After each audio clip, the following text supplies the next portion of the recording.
pipe looks weak. The claw bar should come in handy.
Whoa! It's time to find a way out of this place. No, really, I mean it.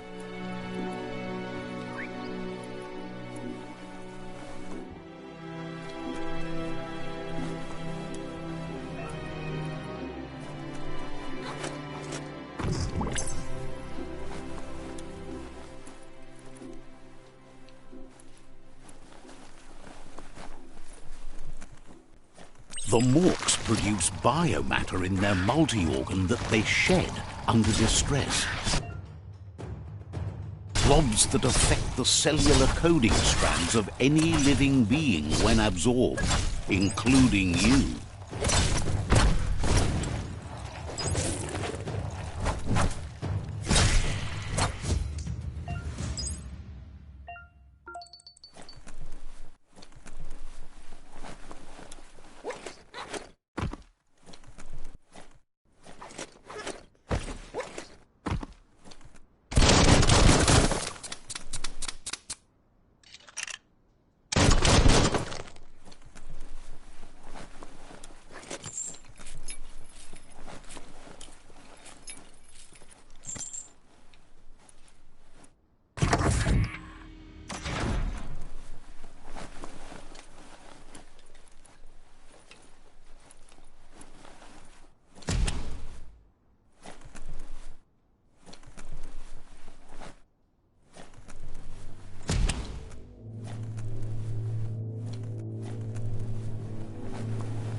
Toxanol built vessels called arks to save themselves from the impending doom. But was it too late? It is only from the flight logs of the single ark they left behind that we know other arks traveled through the sky and beyond. It seems those that came before us never lost hope in finding a new home for their kind.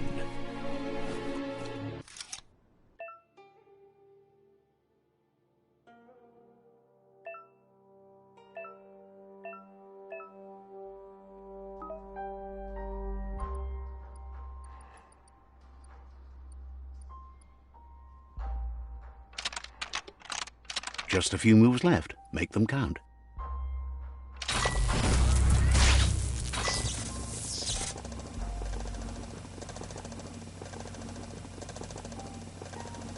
There are few records of the chain of events that led to the big apocalypse eons ago, but it's clear the world wasn't prepared for how recklessly the Toxanol Corporation would make its mark on the world. Their rare earth mining and nuclear industries generated tons of waste, and without consideration for the future, they dumped it all in landfills until they ran out of space. That's when they made the big mistake. They began dumping the toxic waste in the surf just off the coast instead, assuming that it would sink and decay with time. And they were right. But no one was prepared for what was about to unfold. Once in the surf, the radiation interfered with the genetics of the wildlife and created bizarre mutations in their offspring. It had an inconceivable impact on biodiversity and the entire ecosystem. The world as they knew it crumbled as nature retaliated. It would never be the same again, and what remained of it became ours.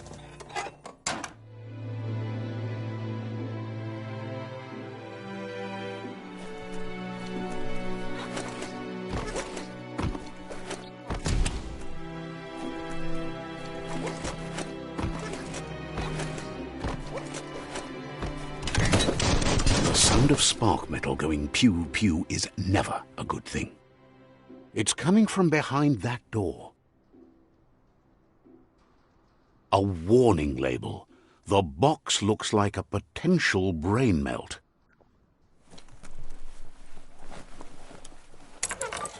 It's going to take a bit of puzzling to short-circuit the door.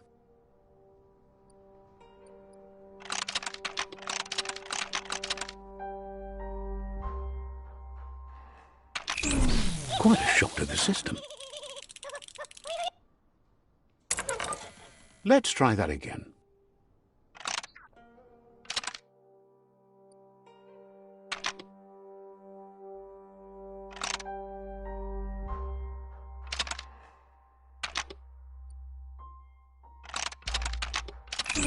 Quite a shock to the system. Let's try that again.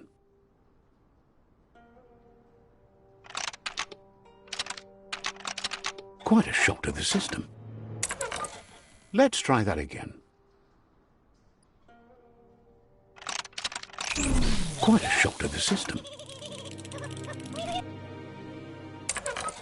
Let's try that again.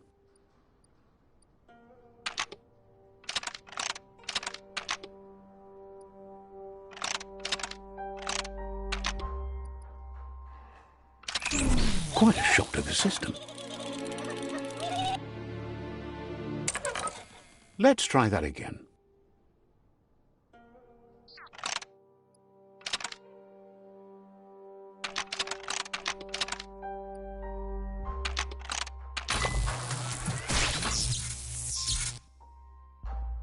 There you go.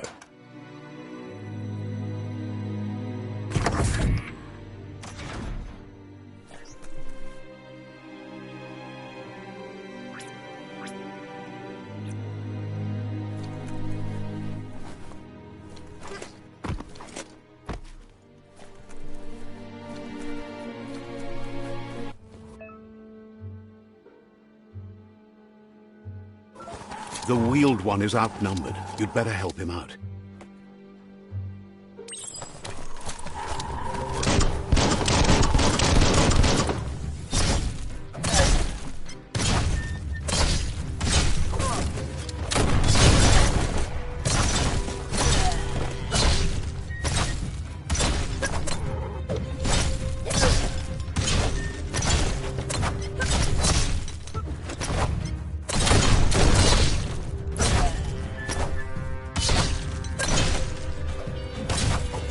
That's the last of them. Let's talk to the wheeled one before backup arrives.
He wants to thank you for taking his side against the scavengers.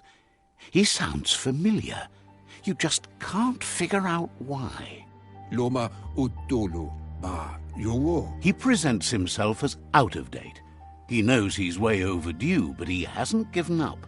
Yoba dolo wawa. He doesn't seem surprised that you don't recognize him. You were just a child back then, the night everything changed.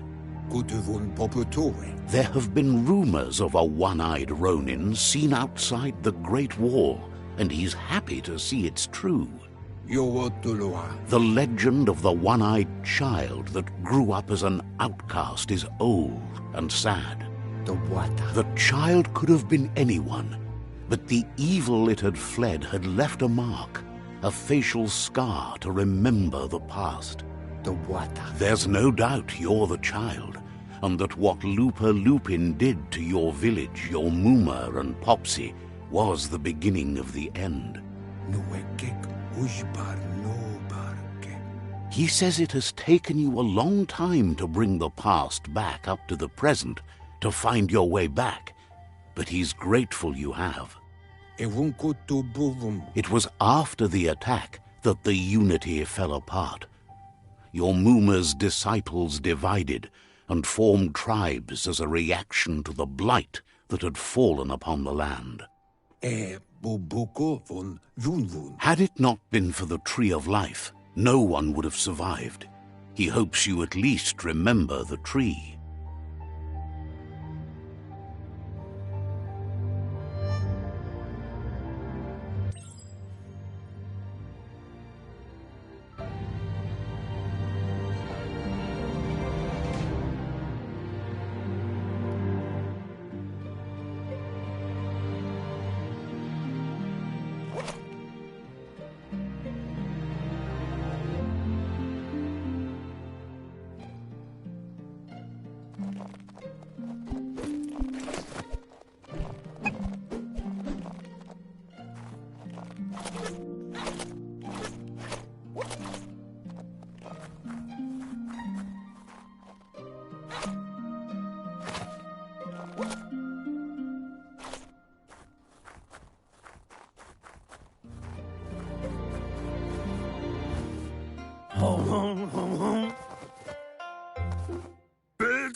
Asks if you are tired, as it's a bit of a hike here from the village.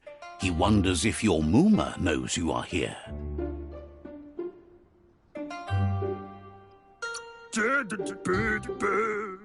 You're such a good child, so you probably did. Even the young forget.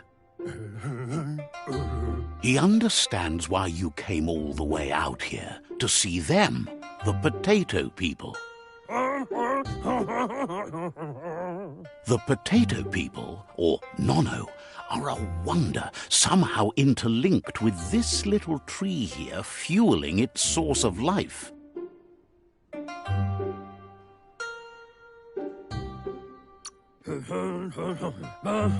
You might be right. Like potatoes, they're packed with energy, an excellent source of ki. The Nono prefer to hide in glitter grass. He says you should get over there and ruffle it. See if you can make one come out of hiding.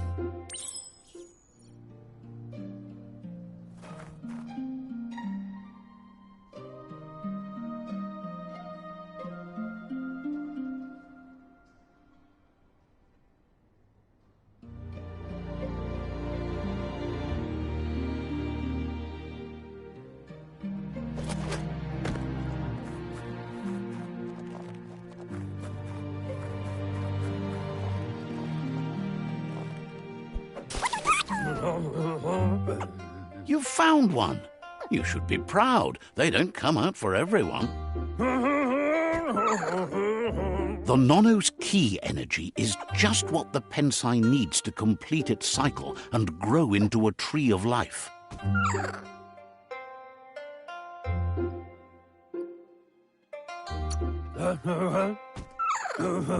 The small tree you saw up there where you met will eventually grow into a tree of life and start giving back to nature. It'll be the heart of the land. You'll need to support the tree for a long time to come.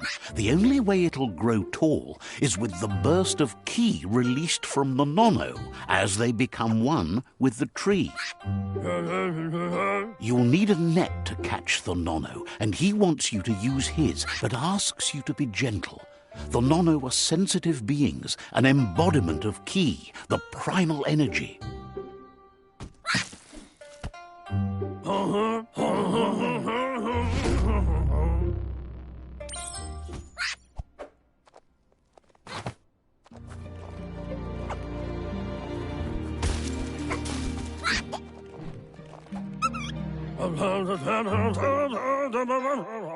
You handle that net like you've never done anything else. He's impressed. One day, he hopes the tree will have grown tall enough to sustain the world. But today, your focus is getting this one to become one with the tree.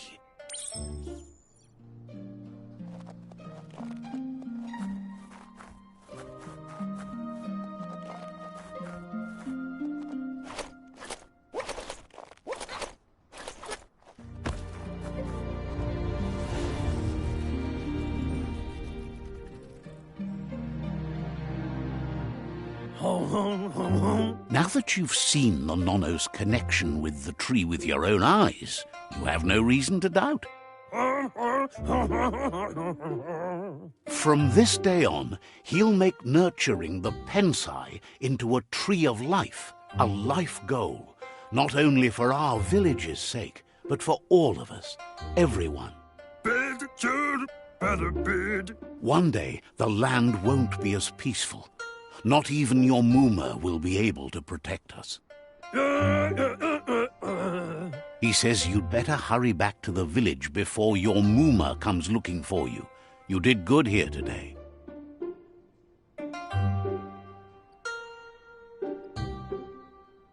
No, she's got lots on her mind and needs rest after the raid last night on the Lupin camp with her disciples.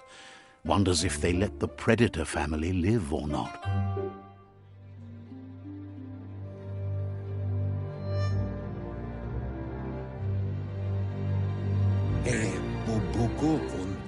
He lost you there for a while, but no memory is alone. It's part of a trail you can follow. He says he remembers every single day he devoted to growing the Tree of Life, but now he's afraid it might be in vain. The tree started to die when the end of days begun, and it wasn't long after that that the World Eaters arrived.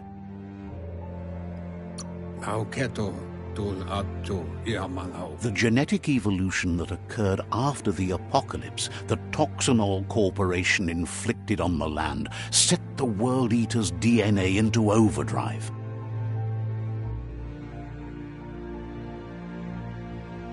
His friend Gizmo is working on a Mekton and needs help defeating the Jumbo Puff at the end of the West Route. Wiz is still repairing his octopod to confront the Merc Puff that dwells deep down under the surface at the end of the Northwest Route. Noko has tamed the Midget and is preparing to take on the Hoof Puff at the end of the East Route. Finally, Goop is almost done with the Googlide, a machine able to ride the waves of the surf all the way out to the Porky Puff at the end of the route to the southeast. Out of Date says his friends are gearing up to stop the World Eaters. There's one at the end of each route. Mauketo tul atto iamalao. The road ahead won't be easy, but he's counting on your support. His friends aren't strong enough to end this on their own. Ayamu aya. He wants you to understand that you'll all die if the tree isn't saved. Ayamu aya. Regardless, you'll meet again once you've played your part in the tribe war and the situation with the World Eaters. To wavu.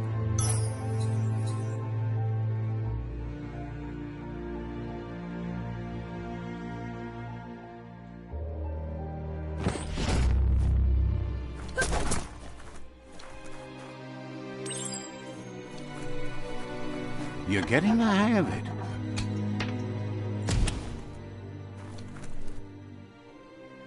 Quickest way out is through the roof where they came in, and the rope looks strong enough to climb.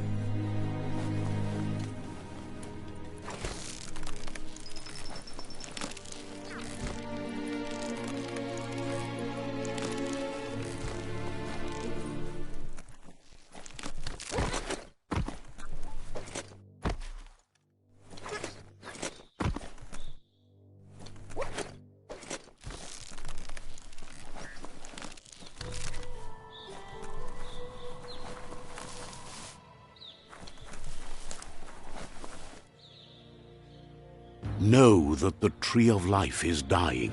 Its days are numbered. Without help, it can't endure the environmental change and assault from the World Eaters.